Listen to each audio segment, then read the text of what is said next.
જીગરજી, આજે ખાસ કરીને ક્યાં તમારી ઓપ્શન રણનીતિ પર નજર પડી રહી છે? સૌથી પહેલા તો નેસ્લે ઇન્ડિયામાં અગર આપણે જોઈએ તો છેલ્લા ઘણા ટાઈમથી એક બેઝ બની રહ્યું છે 200 દિવસની એક્સપોનેન્શિયલ આગળ, અને સાથે સાથે ક્લાઉડનો પણ સપોર્ટ છે ઇચીમોકુનો. અને જે મોમેન્ટમ ઇન્ડિકેટર છે અગેન ઝીરો લાઇનથી મેકડીમાં આપણને રિવર્સલ બુલિશ ક્રોસઓવર પણ દેખાડે છે, અને એના ચાલતે આજે એક સારી મોમેન્ટમ પણ દેખાઈ રહી છે. એટલે 1190ની જે સ્ટ્રાઇક પ્રાઇસ છે નેસ્લે ઇન્ડિયાની કોલની, એ બાય કરવાની સલાહ રહેશે.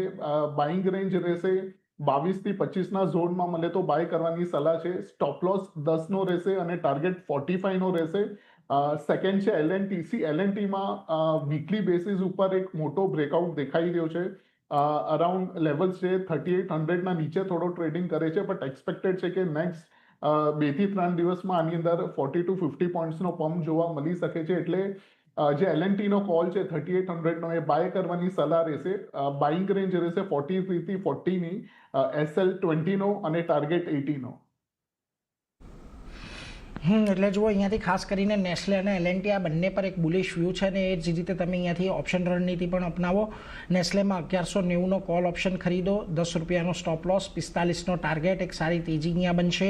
અને એલએનટીમાં પણ તમે 3800નો કોલ ઓપ્શન ખરીદીને ચાલો.